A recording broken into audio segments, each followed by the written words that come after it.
Thank you for the opportunity to present this exciting project, which is co-developed with a colleague of mine, postdoc research fellow Luca Kai, and Professor Francesco Fusonerini and Matthias Uyer.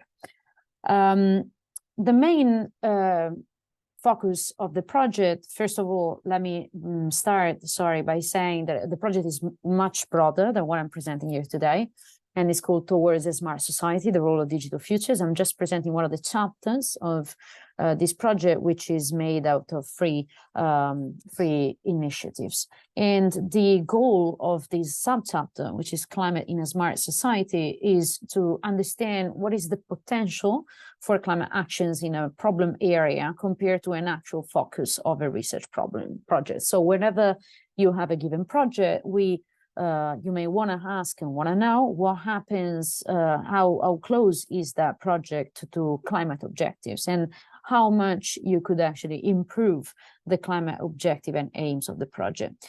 This is a pretty time-consuming activity because you need either to go through the objective of the projects or to interview people directly to understand what their aims were and are.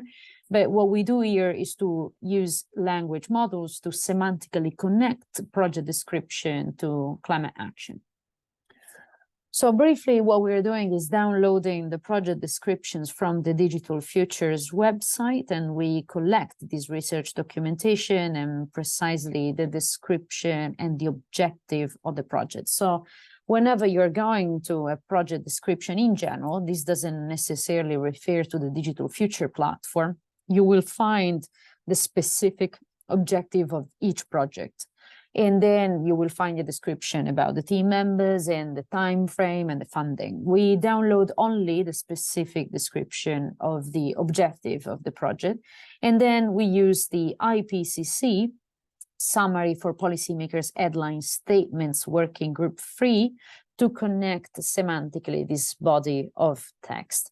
So for those who are not familiar with the IPCC, this is the International Panel for Climate Change, and we're talking about the maximum authority in terms of climate. And the IPCC is producing every 6/7 years a comprehensive report which states how is the climate from a physical point of view and what are we doing from a mitigation and adaptation and sustainable development level to achieve the objectives that a policy has been prescribed. The working group 3 is mostly tackling issues related to society, sustainable development, and so is more appropriate in this case to tackle if the objectives of a given project are matched with the climate policy. And what we do is to distribute the projects according to the similarity score. So whenever they're very high on the objective, this means that the objective of a project is very similar to climate action. If they're low on the objective scale, so the y-axis that you see here in this matrix, it means that they're neither similar to climate action nor different.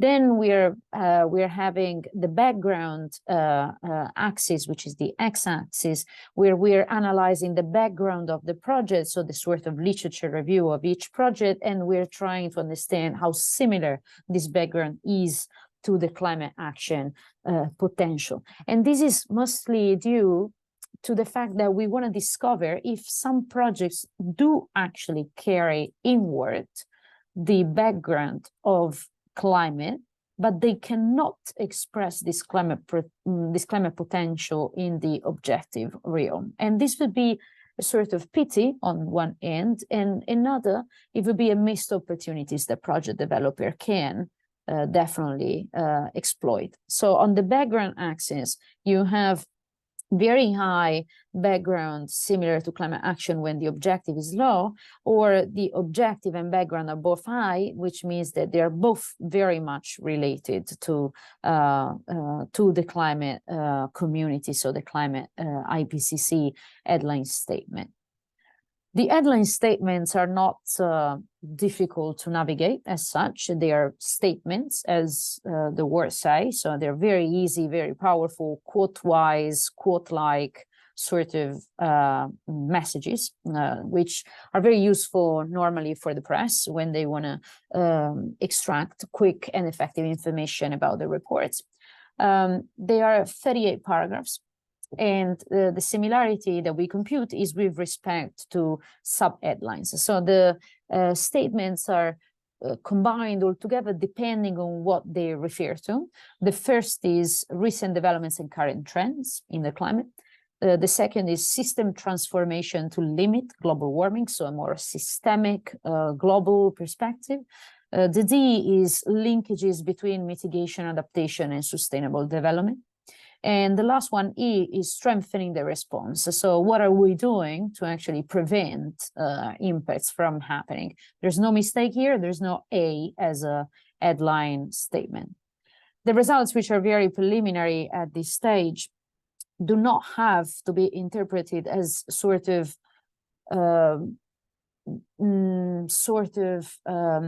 validation or an evaluation of projects. So if there are some projects that are better than others with respect to the climate action, they're more an indication of really the distribution of similarity between what is the described project goals and domain and what are the climate action targets. So we're providing a sort of statement to make them understand where there would be a room for opportunity. The next step is to interview the ones that are scoring the highest, so they are kind of in the fourth quadrant of the matrix that I showed before, and the ones that are showing they're placed in the quadrant that is more closer to the origin of the matrix that I was showing before, to really understand if these objectives we're not tackling climate on purpose, or if there is something that can be done to include climate as co-benefit in their overarching goal.